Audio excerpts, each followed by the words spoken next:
हमारे देश में सबसे बड़ी विडंबना ये होती है कि जनता को नेता वो किसी पक्ष पार्टी का हो या विपक्ष पार्टी का हो तभी याद करता है जब चुनाव नज़दीक आ जाता है। हमारे देश में मुद्दाएं तमाम हैं, लेकिन जो मेन मुद्दाएं हैं उन मुद्दाओं पे कोई ना तो बात करना चाहता और ना उस मुद्दाओं को कोई उठाना चाहता।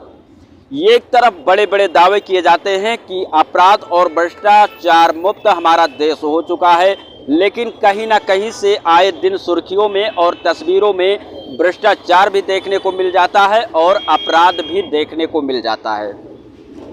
एक तरफ राजनीतिक पार्टियों के नेता वो बताते हैं कि हम जनता के सेवक हैं, तो दूसरी तरफ अधिकारी बताते हैं कि हम जनता के नौकर हैं। लेकिन जनता क्या है, इन सब बातों से यही पता चलता है कि जनता इन सब के मालिक है, लेकिन मालिक किस हालात में होता है ये इस पर किसी का निगाह, दिल और दिमाग नहीं जाता।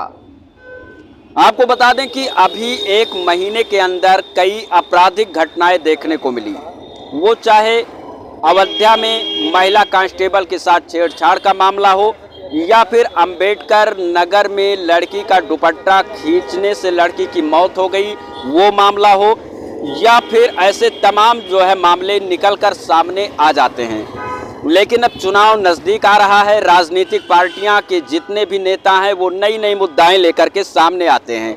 कोई तो गोदी मीडिया को लेकर सामने आ रहा है, तो वहीं पर कोई कुली बन जा रहा है, तो वहीं पर कोई अपने वादे को बताता है कि मैंने ये किया, मैंने वो किया, विकास किया और सबका साथ सबका विकास और सबके विश्वास पर भाषण दिया जाता है। लेकिन क्या कुछ खास मुद्दाएं देश में चल रही हैं, क्या कुछ खास मुद्दाएं ज़मीन पर चल रही हैं, इस पर आखिर कोई बात क्यों नहीं करना चाहता। इसी सब मुद्दाओं पे आज हम बात करेंगे कुछ लोगों से और जानना चाहेंगे कि हमारे देश की जो आम नागरिक है, आम जनता है, ये लोग क्या कुछ सोचते हैं। तो आइए हमारे साथ बने रहिए। सर, क्या लग रहा है आपको कि जिस तरह से राजनीतिक पार्टियां कोई भी हो, चाहे पक्ष हो या विपक्ष हो, बड़े बड़े दावे करती हैं, बड़े बड़े जुमले दिखाती हैं, बड़े बड़े वादे करती हैं कि हम ये करेंगे जीतने के बाद, और जो सत्ता में बैठे वो भी कहते हैं कि हमने सब कुछ साफ कर दिया। क्या लगता है ज़मीनी स्तर पे क्या कुछ दिख रहा है? देखिए, ये भारत की जनता बहुत ही सहनशील है और जनता इन लोगों के बहकावे में आ भी जाती है, लेकिन कब तक। आप देखिए, जितने भी नेता हैं, चाहे पक्ष के हों विपक्ष के हों, जब ये चुनाव प्रचार में जाते हैं तो वो कहते हैं हम आपके सेवक हैं, वहीं अधिकारीगण कहते हैं कि हम आपके नौकर हैं, यानी जनता के नौकर हैं। लेकिन तमाम घटनाएं होती हैं और तमाम तरह की वो बातें आती हैं, कभी भी कोई नेता उस पर ध्यान नहीं देता और नेता अमीर होता जा रहा है। एक एक नेता के पास 4-4 फार्चूनर, लखनऊ में प्लाट, देहरादून में प्लाट, घर, नोएडा गाजियाबाद में घर, दिल्ली में घर। तो ये कहाँ से आ रहा है? इनके भ्रष्टाचार का खुलासा होना चाहिए। इसी तरह माननीय विधायकगण जितने हैं उनके पास जो है 4-4 मकान चाहे लखनऊ में है, 4-4 फार्चूनर चाहे लखनऊ में है या घर पे हैं, किसके नाम है इसकी भी जांच होनी चाहिए कि जिनके नाम कराए हैं क्या उनकी हैसियत है फार्चूनर खरीदने की कि नहीं है। तो ये कैसे जनता के सेवक हैं, ये कभी भी ध्यान नहीं देते हैं। जब बहुत बड़ी घटना घट जाती है तब डीएम एसपी कभी गांव में जाते हैं, नहीं तो कभी गांव में किसी जनता के पास नहीं जाके पूछते हैं कि हाँ आप लोगों की क्या परेशानी है, बल्कि स्वयं वो आदमी अपनी परेशानी लेके जब जाता है उनके पास तो उनका दरबान पहले रोकता है, कहाँ चले जा रहे हो। जब वो आदमी निवेदन करेगा, हाथ जोड़ेगा कि साहब से मिलना है, तो बड़े उसकी धोती फटी होती है, उसका जूता चप्पल फटा होता है, गाल पिचके होते हैं। मालिक का ये दशा है। और जब वो जाता है जिनके पास जो नौकर अपने को कहते हैं, उनका बहुत बढ़िया आलीशान ऑफिस रहता है, बड़ी कुर्सियां रहती हैं और जो है 2-2, 4-4 नौकर खड़े रहते हैं, और उसके बाद भी जब वो निवेदन करता है तो सुनने के लिए तैयार नहीं होते हैं। केवल आश्वासन, बहुत अगर हृदय वाला होगा, बहुत संवेदनशील अधिकारी होगा तो केवल आश्वासन दे के टरका देता कि ठीक है जाओ हम आपका काम कर देंगे, और धरातल पे कभी काम करवाने के लिए नहीं जाएगा और न कभी पूछेगा क्या आपका काम हुआ।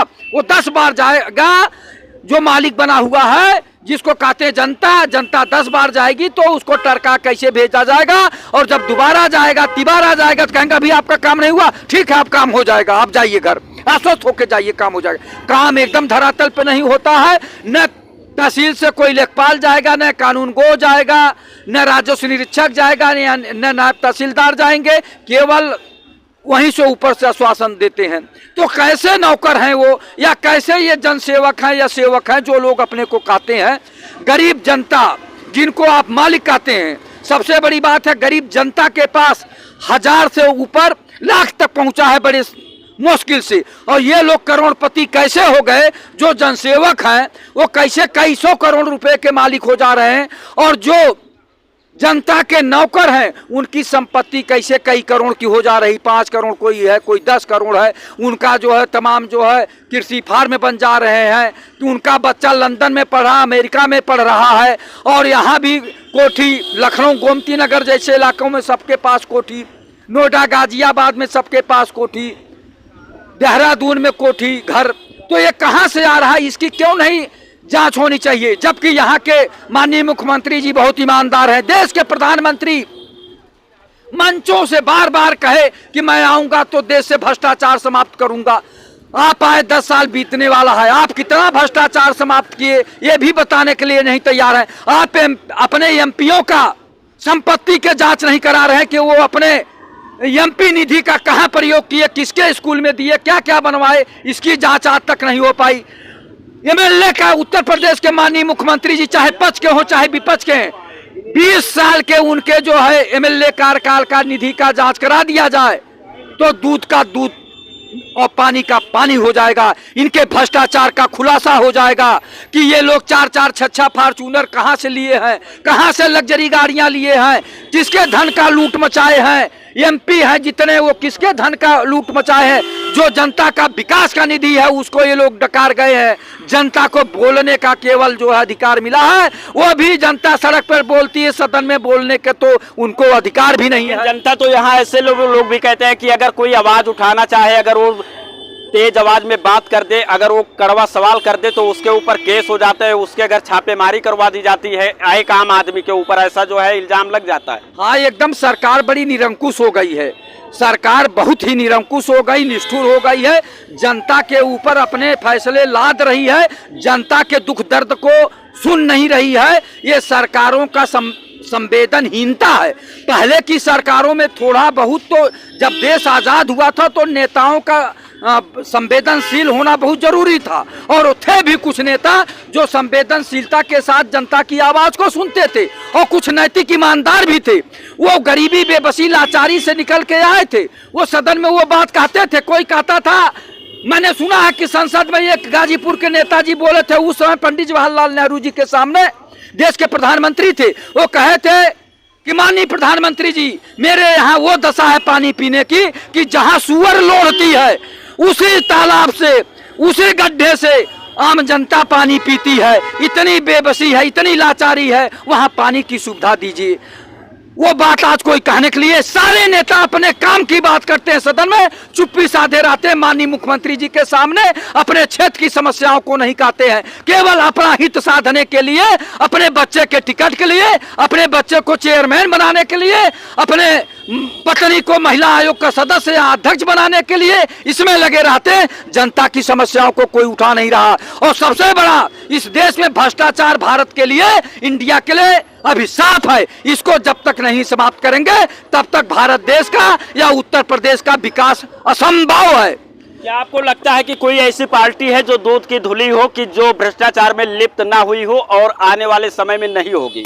देखिए, कमोबेश सभी दल में है, लेकिन जब आप कानून बना देंगे कि सभी एमएलए की जांच होगी, सभी एमपीओ की जांच होगी कि उनकी निधि कहाँ गई और किसके स्कूल, उनके मौसा के स्कूल में गई कि उनके बहनोई के स्कूल में पैसा गया, या किसको ठेका दिए, अपने बहनोई के भाई को दिए हैं कि अपने साली के भाई को दिए हैं, या अपने मौसी के लड़के को दिए हैं, जब ये जांच होने लगेगी। और कितने इनके पास फॉर्च्यूनर हैं और कितने मकान हैं लखनऊ में, देहरादून में, नैनीताल में, इसकी जांच होने लगेगी और इनको जेल भेजा जाएगा। इनकी संपत्ति जब्त होगी और चौराहे चौराहे एक गाल में काली के एक गाल में चूना लगा के इनको घुमाया जाए कि इस जनता को इन्होंने विश्वास दिला के ये चुनाव जीत के आए थे और इन्होंने कहा था कि मैं आपकी सेवा करूंगा, और इनका कर्म देखिए तब जाके भ्रष्टाचार समाप्त होगा, नहीं तो ये भ्रष्टाचार समाप्त होने वाला नहीं है। केवल माननीय मोदी जी मंचों से भाषण दे देते हैं कि मैं भ्रष्टाचार समाप्त करूंगा, केवल माननीय मुख्यमंत्री जी कहते हैं कि मेरे रहते हुए कोई भ्रष्टाचार नहीं कर सकता, अगर भ्रष्टाचार करेगा तो उसकी संपत्ति जब्त होगी, वो जेल जाएगा। लेकिन वही दोहरा चरित्र दिखाई दे रहा है।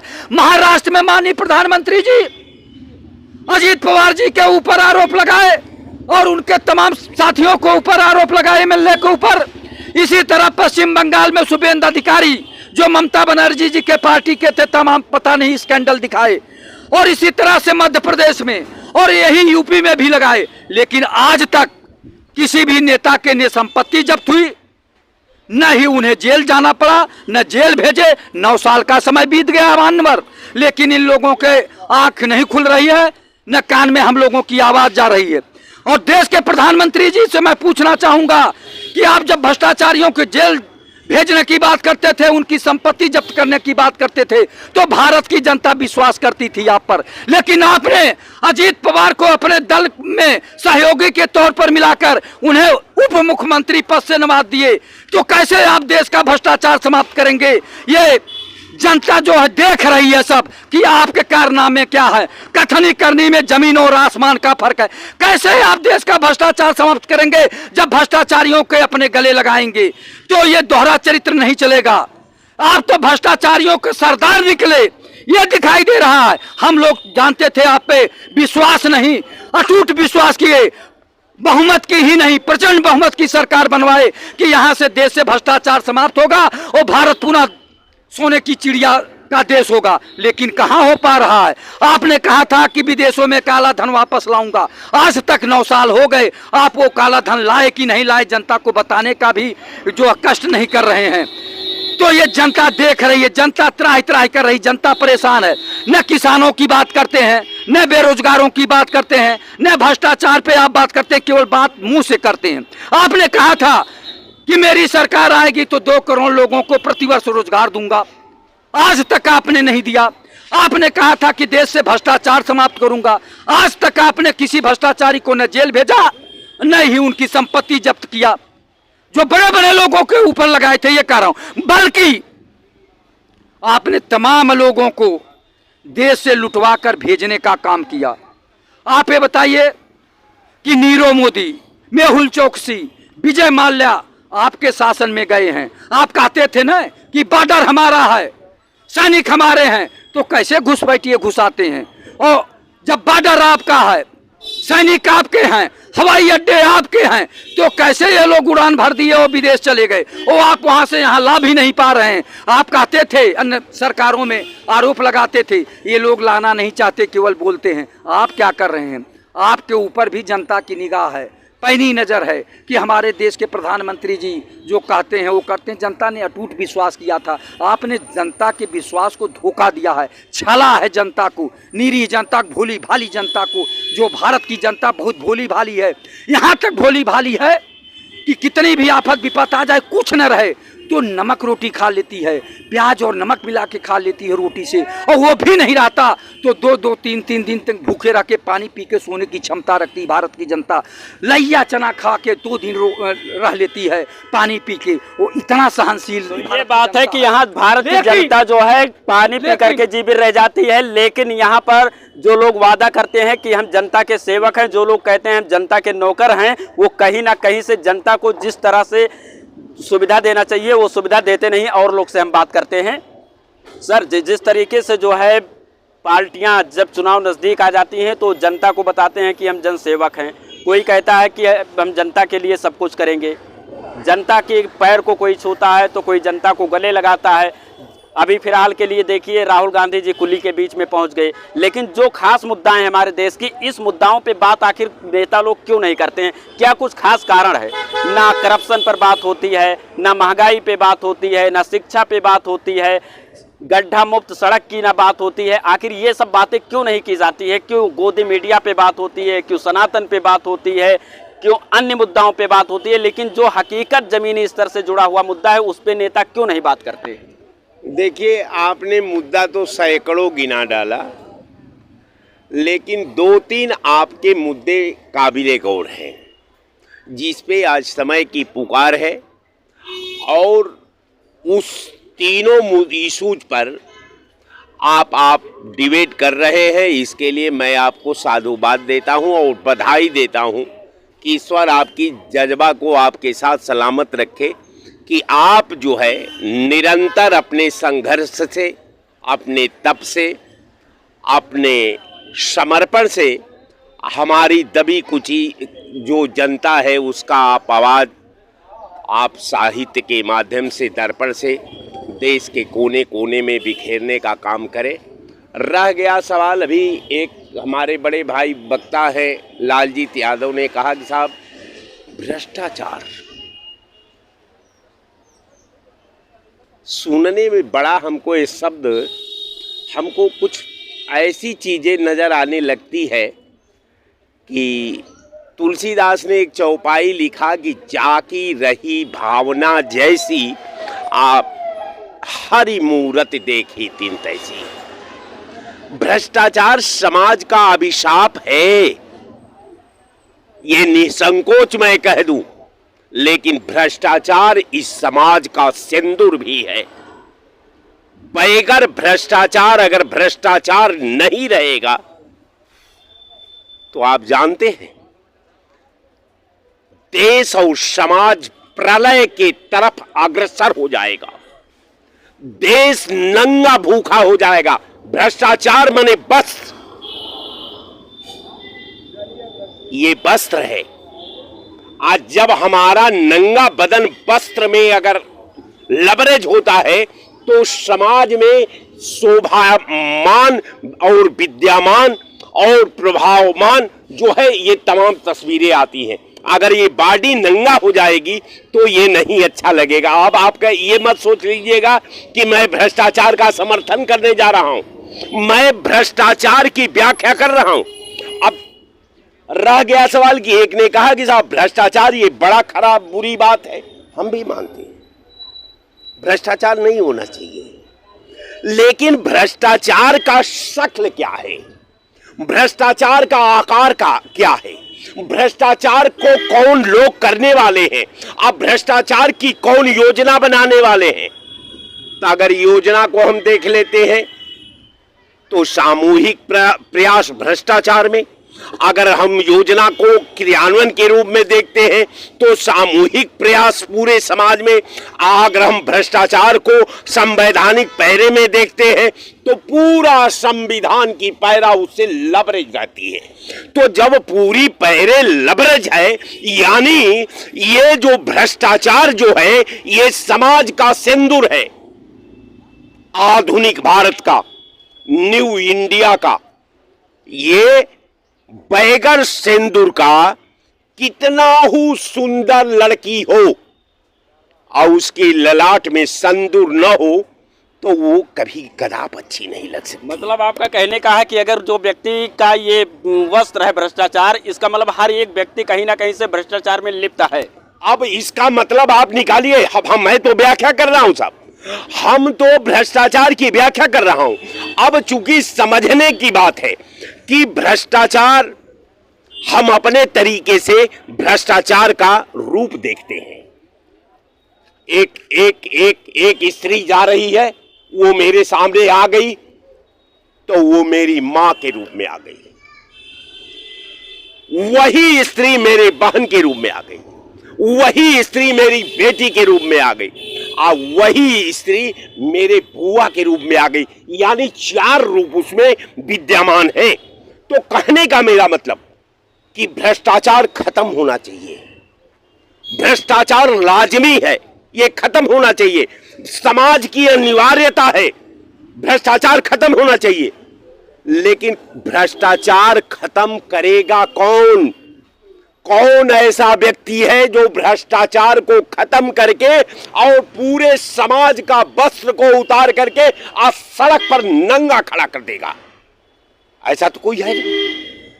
ये सोच है भ्रष्टाचार, हमारा कर्म भ्रष्टाचार है, हमारा वचन भ्रष्टाचार है, हमारा व्यवहार भ्रष्टाचार है। अब भ्रष्टाचार को खत्म भी होना है। हम ही कह रहे हैं कि भ्रष्टाचार खत्म हो जाए। भ्रष्टाचार समय की पुकार है कि खत्म हो जाए। तो भ्रष्टाचार जब खत्म हो जाएगा तो क्या हम समाज को वो दिशा पकड़ाने को तैयार हैं जिस समाज को मैं आज से 100 वर्ष पूर्व नंगा भारत, भूखा भारत, को कहीं भ्रष्टाचार नहीं था? क्या मैं भारत को वहां पर ले जाना चाहता हूं? नहीं। हम अपना मन आकर्म वचन ध्यान जो लावे, यही भ्रष्टाचार है। अगर मेरा मन साफ है, मेरा वचन साफ है, मेरा दिल साफ है, तो कहीं भ्रष्टाचार नहीं है। जहां मैं हाथ डालूंगा वही प्रयाग है, वही जन्नत है, वही सब कुछ है। आज जहां ये नहीं है तो हर पल मैं जहन्नुम में अपना जिंदगी का गुजर बसर करूंगा। अब रह गया सवाल आपका दूसरे पैरे का। रह गया सवाल आपका दूसरे पैरे का। साहब, गड्ढा मुक्त सड़कें, कानून व्यवस्था, जनता के भविष्य के सृजन में सरकार की आर्थिक व्यवस्था का मापदंड, पैसा कहां? दिया बाती में। पैसा कहां? गिरुआ में। पैसा कहां? हुमाद में। अरे आप अपने घर से पैसा खर्च करो ना, पैसा अपने घर से खर्च करो। देश का पैसा मंदिर बनवाने में मत खर्च करो। देश का पैसा देश के निर्माण में खर्च करो। हमारे देश के नौजवानों के निर्माण के लिए खर्च करो। हमारे किसानों के भविष्य के बेहतरीन के लिए खर्च करो। हमारे महिलाओं का उत्थान और विकास में खर्च करो। क्या ये तुम्हारा पैसा है? ये हम एक एक मने नार कटवाने से लेकर के, अगर मैं रजिया कर एक बार देता था तो मैं दुनिया का पैगाम देता था कि मैं गुलाम हूं। साहब, हम आजाद हैं, हम आजाद भारत में हैं। कहां से आपको दिख रहा है बराज साहब की आजादी है? अभी कुछ महीने पहले मध्य प्रदेश में एक दलित के ऊपर पेशाब किया गया और अभी एक वीडियो कल का वायरल हो रहा है कि एक दलित को जूतों से मारा जा रहा है, जबकि मध्य प्रदेश में चुनाव भी चल रहा है। इस तरीके से जब उसके ऊपर पेशाब किया गया तो उसको वहां के मुख्यमंत्री मामा नहलाए धुलाए, उसका सम्मान किए, और कल के तारीख में फिर वीडियो वायरल हुआ कि जूता से मारा जा रहा है। तो ये गुलामी है या फिर आजादी है? मैं वही कह रहा था साहब, जो कर हमारे मुगल शासकों ने नहीं लिया, जो कर जो है अंग्रेजों ने 200 साल शासन करने के बाद नहीं लिया, हम 70 साल में मैंने दिमाग में सिरिंज डाल करके मैं अंगूठे तक कर में आपसे ले लिया, कर ले लिया। आप सांस भी ले रहे हैं, उसका भी कर हम देते हैं। हम मरते हैं तो हमारा जल प्रवाह जिस पार्टी का होता है उसमें भी कर देते हैं। हम संदेश देते हैं कि हम आजाद भारत में हैं। कि आजादी की क्या परिभाषा है साहब? अरे जब एक ही कर मैं अंग्रेजों को दिया, एक ही कर मैं मुगलों को दिया, तो अपने रोम रोम का कर तुमको क्यों? तुमको रोम रोम का कर देने के बाद हमको ये पाठ पढ़ाया गया कि मैं तो आजाद भारत में हूं। किस बात की आजादी? आजादी की क्या परिभाषा है?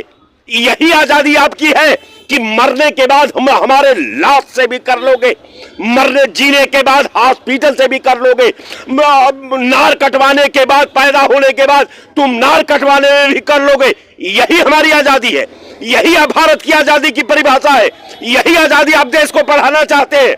नहीं साहब, नहीं, ये आजादी नहीं, ये देश के लिए नासूर है। इसमें संविधान का अपमान है, इसमें जनतंत्र का अपमान है, इसमें जनता का अपमान है। ये तो सबसे बड़ा काफिर है, ये सबसे बड़ा काफिर है जो केवल देश का खून चूसने के लिए आमादा है, देश का रुपया दुरुपयोग करने के लिए आमादा है, देश को तोड़ने के लिए आमादा है। ये तो वो लोग हैं, ये उनकी जमात है साहब। क्या करेंगे आप? कोई काम नहीं। 90 से लेकर के आप 2023 तक 1 करोड़ रुपया का पूरे, आप समझिए जिस धरती में हम खड़ा है, इस धरती में 6.5 साल प्रधानमंत्री का भी कार्यकाल रहा है। यहां अटल बिहारी वाजपेयी का क्षेत्र रहा है, यहां सारे पार्टियों का मुख्यमंत्री रहा है। यहां है क्या साहब? या तो चट्टी पर चीनिया बादाम बेचना, या रेलवे स्टेशन पर जाकर मोटरी ढोना। ये प्रधानमंत्री और मुख्यमंत्रियों की उपलब्धि है। अगर लखनऊ का 80% लोग या तो सड़क पर चीनिया बादाम बेचते हैं, या तो पान और ये मोटरी ढोते हैं, आप कौन भारत बना रहे हैं? आप तो प्रधानमंत्री रहे हैं। ये प्रधानमंत्री के लिए ये पूरा लखनऊ का क्षेत्रफल सोना में तब्दील हो जाता, लेकिन इच्छा होती। लेकिन दुर्भाग्य इस देश का कि जितने यहां नेता हुए, सब लखनऊ के विकास को, लखनऊ के डेवलपमेंट को, लखनऊ के उत्थान और प्रगति को केवल बेचने का काम किए, केवल गुमराह करने का काम किए, केवल देश को बांटने का काम किए। इसके बाद यहां कुछ नहीं किए। क्या लग रहा है आपको कि 9 सालों में देश से करप्शन और अपराध, क्राइम, ये दोनों कम हुआ है या बढ़ा है? नहीं, हमारी समझ से हमारे उत्तर प्रदेश के 21 करोड़ जनसंख्या योगी आदित्यनाथ जी को इसलिए लाया था कि ये संत महात्मा हैं, करप्शन पे लगाम लगाएंगे। और 2 बार इनको मौका भी दिया गया कि करप्शन पे लगाम लगाने के लिए।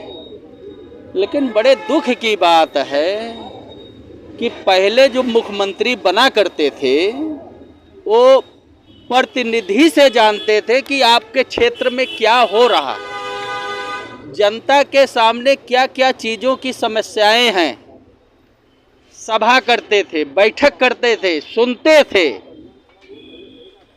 लेकिन कुछ अफसर आज प्रतिनिधि और मंत्री को बिल्कुल मुख्यमंत्री से अलग कर दिए हैं। जब पहली बार इनकी सरकार बनी थी तो लगभग 81 विधायक धरने पे बैठ गए थे। बड़ी अफसोस की बात है कि आपकी केंद्र में सरकार थी, उत्तर प्रदेश में सरकार थी, उसके बाद भी आपके जो है विधायक धरने पे बैठ रहे हैं। खाली विधायक अपनी बात कहना चाहते थे कि हमारे जनता को, हमारे क्षेत्र में ये समस्याएं हैं। लेकिन ये जो आईएएस लॉबी है, मुख्यमंत्री के करीबी जो सलाहकार हैं, ये प्रतिनिधि और मंत्री की मुख्यमंत्री से लगभग 5 किलोमीटर की दूरी बना करके रखते हैं कि जिस लिए कि मैं भ्रष्टाचार कर सकूं। अगर प्रतिनिधि बताएगा कि हाँ हमारे क्षेत्र में ये समस्या है तो हो सकता है मुख्यमंत्री का कान खुल जाए। लेकिन ये बिल्कुल दूरियां बना करके रख रहे हैं। किसी प्रतिनिधि, विधायक, मंत्री से मुख्यमंत्री जी मिलना पसंद नहीं करते हैं।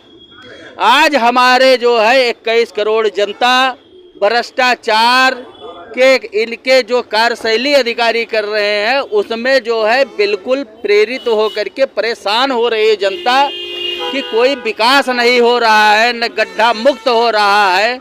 रोज मुख्यमंत्री जी कहते हैं कि हमने पूरा गड्ढा मुक्त बनवा दिया, लेकिन मैं कहता हूँ 10 किलोमीटर का चैलेंज करता हूँ, 10 किलोमीटर हमारे साथ चलिए, कम से कम 10 गड्ढा आपको मैं दिखाऊंगा। फिर ऐसा क्या है कि विपक्ष पार्टियां इस पे, इन सब मुद्दाओं पे क्यों नहीं बोलती हैं? वो गोदी अंकरों की मुद्दा उठाती हैं, कहीं जो है अबार राहुल गांधी सुबह सुबह और दिल्ली पहुंचे, कुली बन गए। इन सब मुद्दाओं पे ना बात करके गोदी मीडिया कुली के बीच में जाके कुली बनना या फिर अन्य मुद्दाओं पे क्यों बात करते हैं? इन सब मुद्दाओं पे क्यों नहीं आवाज उठाते? आवाज हमेशा विपक्ष जो है बेरोजगारी पे उठा रहा है, स्वास्थ्य पे उठा रहा है, गरीबों का उत्पीड़न हो रहा है उस पर उठा रहा है। ये तो आप जैसे गोदी मीडिया है जो ये चीज बता रहे हो। अच्छा, अगर अब आपकी बात को मैं काटूंगा, जिस तरीके से आप बता रहे हैं कि महंगाई के लिए आवाज उठाते हैं, महंगाई के लिए जब स्मृति ईरानी ने गैस सिलेंडर लेकर के उठा रही थी कोई कांग्रेस का बड़ा नेता सिलेंडर 1200 रुपये महंगा हुआ, कहीं किसी चौक चौराहे या सड़क पर इस तरह से किया महंगाई का विरोध? स्टूडियो में बैठ करके और ऑफिस में बैठ करके, कार्यालय में बैठ करके नहीं मुद्दा उठाया जा सकता? नहीं, आप ये भी तो न्यूज में नहीं दिखा रहे हो कि जहाँ पे कांग्रेस की सरकार है वहाँ 550 रुपये में गैस सिलेंडर मिल रहा है। जहाँ पे जो है कांग्रेस की सरकार है वहाँ 100 यूनिट बिजली फ्री है, 200 यूनिट हाफ है, महिलाओं को 1500 रुपया, गृहस्थ महिलाओं को 1500 रुपया दिया जा रहा है। कौन गोदी मीडिया ये मुद्दा उठा रही है, हमको बताइए। इस पे उठाना चाहिए कि नहीं उठाना चाहिए? जन तक पहुंचाना चाहिए ये मुद्दा कि जहां पर कांग्रेस की सरकार है तहां पे ये चीज लागू है। मैं तो कहता हूं उत्तर प्रदेश में जिस दिन राहुल गांधी आएंगे, प्रधानमंत्री बनेंगे देश के हमारे, उत्तर प्रदेश में किसानों का सबसे बड़ा काम होगा, कर्ज मुक्त होगा। भारत किसानों का कर्ज मुक्त होगा, बिजली किसानों का फ्री होगा और 100 यूनिट तक का बिजली बिल जो सिटी में रह रहे हैं उनका माफ होगा, 100 के ऊपर जो है हाफ होगा। क्योंकि कांग्रेस सरकार जुमला जीबी सरकार नहीं है, जो कहती है वो करती है।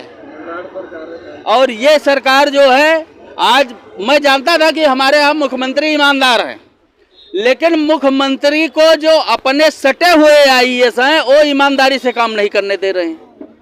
वो उनको बहला फुसला करके, क्योंकि जनता की समस्या विधायक उठाता है, विधायक के सामने जब मुख्यमंत्री मीटिंग करता है तो विधायक अपने जो है जन की समस्या उठाता है। विधायक को जो है 10 किलोमीटर दूर किए हैं आईएएस लूट रहे हैं, भ्रष्टाचार कर रहे हैं, मुख्यमंत्री को मुट्ठी में किए हुए हैं। और यही आईएएस जितने लाभी है, इनको जो दोस्त हैं, यही इनकी सरकार गिरा देंगे। मैं चैलेंज करता हूं 2024 में सरकार बदल जाएगी। क्या कहना चाहेंगे? 2024 में सरकार बदल जाएगी और इन्होंने बताया कि जहां जहां कांग्रेस है वहां पर जो है महंगाई बिल्कुल नहीं है। देखिए, वो उन्होंने स्पष्ट कहा है कि मुख्यमंत्री जी को आज ईमानदार बनाया, रोज नहीं बनाते थे, नंबर 1। नंबर 2, जो सरकार चलाता है वो अधिकारी अपने हिसाब से बैठाता है। सरकार जिसको चलानी होती है, अगर आप मीडिया चलाए हुए, आप चैनल चला रहे तो सवाल आप अपने हिसाब से चलाएंगे और अपने हिसाब से पूछेंगे। अपने हिसाब से चलाते हैं तो वहाँ आगरा में दरोगा जी एक जो है लड़की के घर में घुस गए। ये एक दरोगा जी अभी जौनपुर में जो है एक महिला का कपड़े को उतार रहे थे, छेड़खानी कर रहे थे। तो क्या यही सब देश में चलना चाहिए? नहीं, ये कतई नहीं चलना चाहिए। दरोगा जी के खिलाफ कार्रवाई होना चाहिए। और ये स्पष्ट है कि मुख्यमंत्री जी का शासन जो है स्वयं अधिकारी चला रहे हैं। भारतीय जनता पार्टी बताती है सबका साथ, सबका विकास, सबका विश्वास। अभी जो है कुछ महीने पहले मध्य प्रदेश में एक दलित के ऊपर पेशाब किया गया था तो वहाँ के मुख्यमंत्री, वो तो कहानी बनाई गई थी। कहानी नहीं, वहाँ के मुख्यमंत्री जो है उनको वो आपने जो कहा, और कल के तारीख में फिर एक जो है दलित को जूतों से मारा गया। देखिए, एक चीज़ हम आपको बताते हैं, जो आपने कहा सबका साथ सबका विकास, तो पूर्व में माननीय अटल बिहारी वाजपेयी जी सबका साथ सबका विकास कर चुके।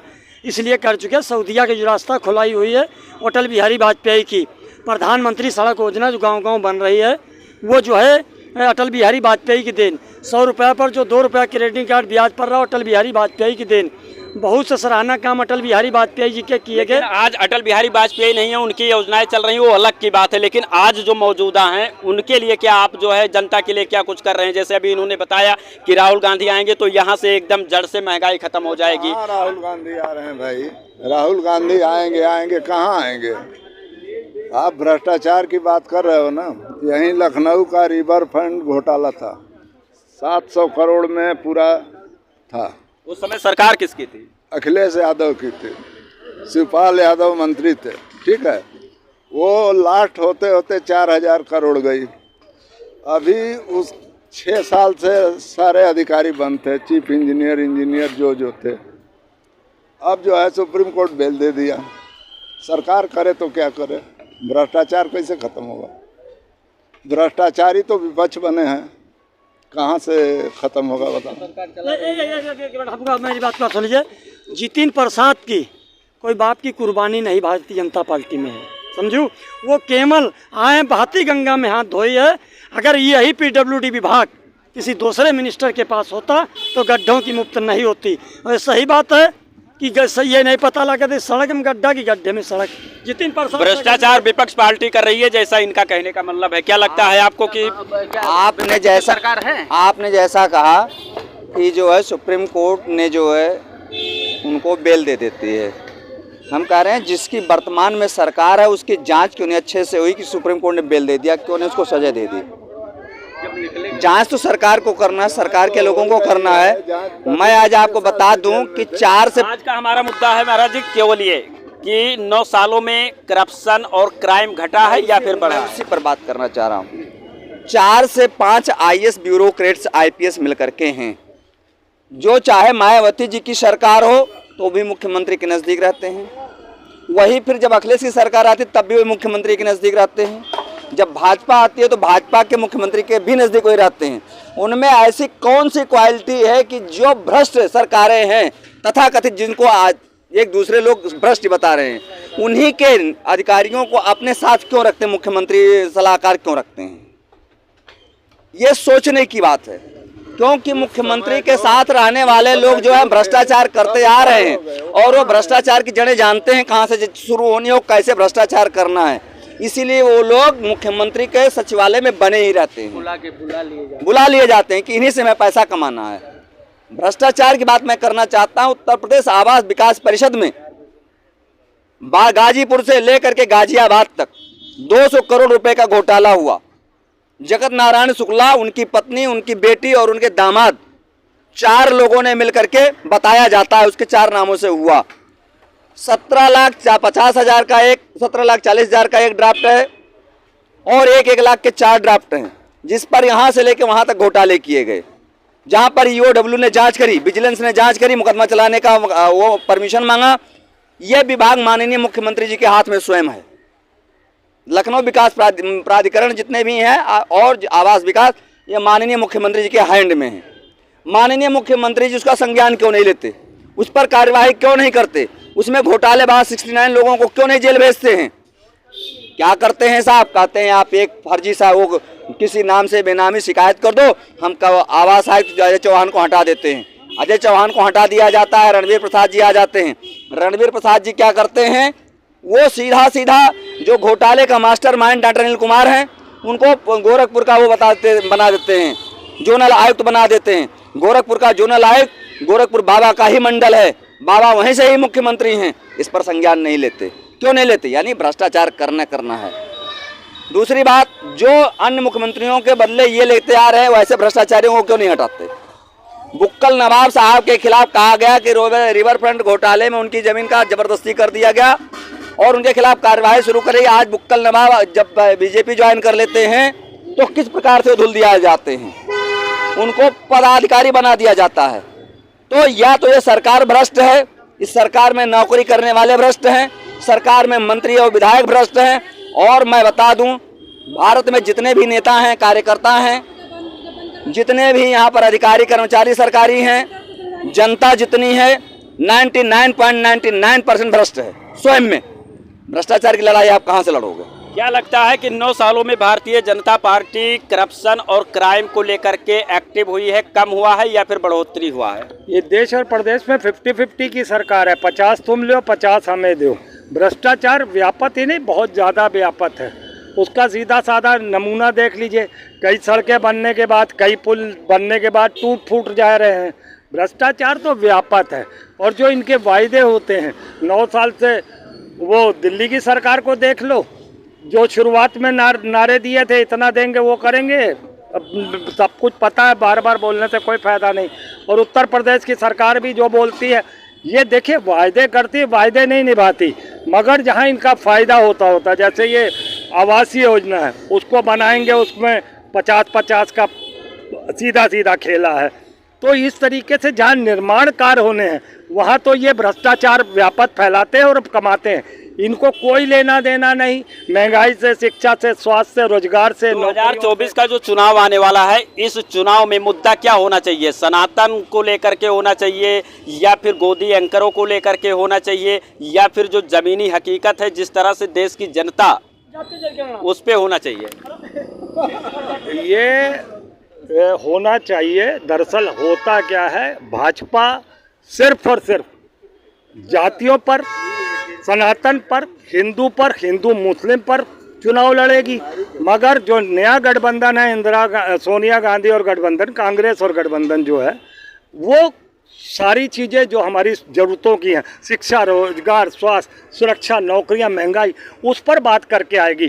तो हमारे दोनों के अलग अलग तरीके हैं चुनाव में आने के। जो हमारा गठबंधन है वो देश हित में आएगा, और जो विपक्ष है वो सिर्फ और सिर्फ, उसके लिए तो एक ही एजेंडा है, हिंदू मुस्लिम जिन्ना पाकिस्तान और लव जिहाद और ये जो हिंदू और ये अभी सनातन, ये इनसे दूर नहीं। सिर्फ भारतीय जनता पार्टी ही नहीं करती है ना, एक मिनट, ये इनसे दूर नहीं जा सकती है, ये इनसे दूर नहीं जा सकती है। ये इनकी बुनियादी शुरुआत ही यही है कि ये धर्म के नाम पर राजनीति करेंगे और कुछ नहीं करेंगे। और कोई सवाल हो? देखिए, अभी तक जितना आपने सब लोगों से बात किया उसका लबुलुआब ये निकल के आता है कि देखिए, सब में लगा सकते हैं, कर्मचारियों में, अधिकारियों में, छोटे से लेके बड़े तक अन्य, लेकिन किसान जैसे अभी कह रहे थे कि लोग नंगे हो जाए, भारत नंगा नहीं होगा। किसान जो अनाज पैदा करता है, जो वो अपने जमीन के लिए लेखपाल पे पास जाता है, तहसील में जाता है, उनसे लिया जाता है, वो कौन से भ्रष्टाचार कर रहे हैं? तो इसलिए जो किसानों के साथ भ्रष्टाचार हो रहा है, ये कितना ही शोचनीय है।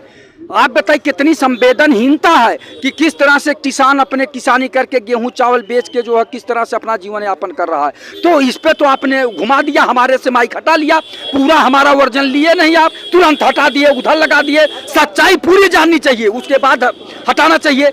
आप उन गरीबों की बात करिए जो बेबसी लाचारी के शिकार है, जो किसानी केवल करते हैं, और कितने % किसान है ये भी सोच लीजिए देश में। वो कौन सा वो है, उनके साथ जो भ्रष्टाचार हो रहा है, ये सरकारें क्यों नहीं आंखें खोलती हैं, कान क्यों नहीं सुनता है उनका? ये जिम्मेदार किसका है? दफ्तर भ्रष्टाचार कौन है इसका जिम्मेदार? हम किसके पास रोने जाए? वो किसान किसके पास रोने जाए? वो गरीब आदमी किसके पास अपना निवेदन करने जाए? तो यही लोग तो जिम्मेदार हैं। अधिकारी केवल कहता है हम जनता के नौकर हैं, और ये जितने MLMP है वो कहते हैं हम जनता के सेवक हैं। लेकिन जनता के सेवक कभी बीच में जाते हैं, जनता क्या भैया आपको क्या कठिनाई है, क्या परेशानी है, या क्या हम आपके लिए हैं? जब नजदीक इलेक्शन आ जाता है तो पैर पे जो है गमछा डाल करके वोट मांगने के लिए जाते हैं। देखिए, तो घड़ियालू आंसू है, और उनका भी काम है, जब वोट का सीजन आएगा तो वोट मांगने जाएंगे, वो उनका धर्म है और कर्म है, वो ठीक है। जनता को भी अपना वोट देने का कर्तव्य है, वोट देना चाहिए देश के विकास के लिए, लेकिन सरकारें चुनने के लिए। लेकिन उस पर ध्यान देना चाहिए कि ये लोग जो कर रहे हैं, तो देश के प्रधानमंत्री अगर चाय बेचने वाले के बेटे हैं या चाय बेचने वाले थे और गरीबी बेबसी लाचारी से निकल के वहां तक पहुंचे, तो उन्हें क्या ये गरीबी बेबसी लाचारी नहीं दिखाई दे रही है? ये भ्रष्टाचार अब नहीं दिखाई दे रहा है? तब तो बहुत ट्रेनों पे बता रहे थे ना कि प्लेटफार्म पे जो है मैंने चाय बेचा है, और वो है RPF और GRP वाले में भी तो बताए हैं कि प्लेटफार्म पे हम सोए भी हैं। सोए है ना, तो आप आँख खोल के देख लीजिए, जितने भी प्लेटफार्म पे चाहे वैसे बेचने वाले हैं, उनसे GRP और RPF वाले पैसा भी वसूलते हैं, ये भी आपने देखा होगा, समझे आप? तो वो आप भूल गए? तो ये जो गरीबों का खून चूसा जा रहा है, तो क्यों नहीं देश के प्रधानमंत्री जी कानून बना देते कि जो भी भ्रष्टाचार में लिप्त पाया गया उसकी सारी संपत्ति जब्त होगी और उसको जेल भेजा जाएगा, और जेल जो है आजीवन जेल करावें, तब ये MP MLA और बड़े अधिकारी सुधरेंगे, नहीं तो ये सुधरने वाले नहीं है। 140 करोड़ जनता को भारत का मैं संदेश देना चाहता हूँ, कोई भी सरकार हो, 5 साल से ज़्यादा मौका नहीं देना चाहिए। 5 साल बाद आप सरकार पलट दीजिए, तभी इन जो बड़े बड़े प्रधानमंत्री और मुख्यमंत्री हैं, इनका दिमाग ठंडा रहेगा। नहीं तो ये ऐसे भ्रष्टाचार करवाते रहेंगे और देश को लूटते रहेंगे। कांग्रेस को आप लोग 5 साल के लिए, मैं ये नहीं कह रहा हूँ कि आप आजीवन लाइए, अब के 2024 में भाजपा सरकार को हटा करके कांग्रेस लाइए। अगर सही काम नहीं कर रही है तो 5 साल बाद कांग्रेस को भी हटा दीजिए। बिल्कुल सही, जैसे इन्होंने कहा, ये जो है देश की जनता को भी सोचना चाहिए कि जिस तरीके से अपना वोट दे करके लोगों को भारी मतों से विजयी बनाती है और उन्हें विधायक सांसद से उठा करके प्रधानमंत्री और मुख्यमंत्री बना देती है, तो उसी तरह से अगर जनता के हित में जो भी पार्टियां काम ना करें तो दोबारा से उन्हें उखाड़ कर फेंकने का काम करें। क्योंकि जब वोट लेना होता है, जब इलेक्शन आता है, तो वो चाहे विपक्ष पार्टियां हो या पक्ष पार्टियां हो, जनता के बीच पहुंचती है और घड़ियाली आंसू बहाती हैं, बड़े बड़े सपने दिखाती हैं, बड़े बड़े वादे करती हैं, बड़े बड़े दावे करती हैं, लेकिन जब उनको कुर्सी मिल जाता है तो वही जनता जब उनके घर पे जाती है तो उनके घर पे उनके गार्ड बता देते हैं कि इस समय विधायक जी या सांसद जी घर पे नहीं है। तो ये फैसला देश की जनता को भी करना होगा और ये अपना अमूल्य जो मत होता है, किस तरीके से किसको दे करके हमें अपना जो है पक्ष और सरकार के पक्ष को मजबूत बनाना है, ये आम आदमी का भी जिम्मेदारी है। इसी के साथ आप सभी देशवासियों को बहुत बहुत वीडियो देखने के लिए आभार और धन्यवाद। यदि ये प्रयास अच्छा लगा होगा और आज जो हमारा मुद्दा था करप्शन और क्राइम को लेकर के, इस पर लोगों ने क्या कुछ कहा, कौन कितना सही कहा, कौन कितना गलत किया, कमेंट करके जरूर बताइएगा और वीडियो को ज़्यादा से ज़्यादा संख्या में शेयर कीजिएगा ताकि हमारे भारत के देश के नागरिक के हर एक के मोबाइल में ये बात पहुँचे और वो इस वीडियो को देख करके अपने दिल और दिमाग में वो भी जो लाना चाहते हैं ला करके सोचें और आने वाले 2024 में अपना जवाब दें। धन्यवाद।